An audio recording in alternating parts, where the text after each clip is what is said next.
Vous avez parlé de délai que... À 49 ans, Yacouba Issac Zida a été le visage de la transition militaire au Burkina Faso.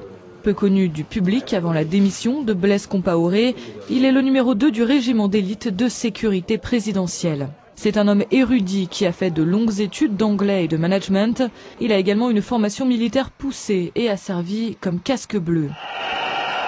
Il émerge au grand jour à la faveur du mouvement populaire du 31 octobre. Prenant de vitesse, Honoré Traoré, le chef d'état-major des armées, et Kwame Lougué, général à la retraite populaire, il se proclame président de la transition. L'armée nationale, à la demande pressante des forces vives de la nation, a pris ses responsabilités et décidé d'amorcer un processus de transition démocratique. Très vite, cependant, des pressions internationales et nationales se font pour que le pouvoir revienne aux civils. Le lieutenant-colonel promet de le faire sous 15 jours. Il tient parole, la Constitution est rétablie, une charte de la transition signée, et le 17 novembre, Michel Kafando, ancien ministre des Affaires étrangères, est nommé président de la transition.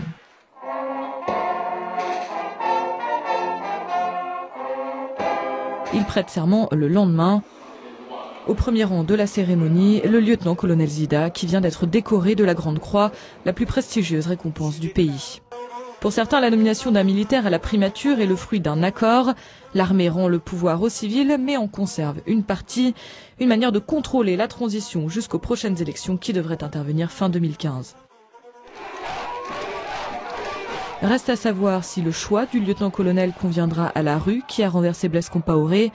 La société civile et les manifestants ont, dès la prise de pouvoir par l'armée, mis en garde contre une transition menée par des militaires.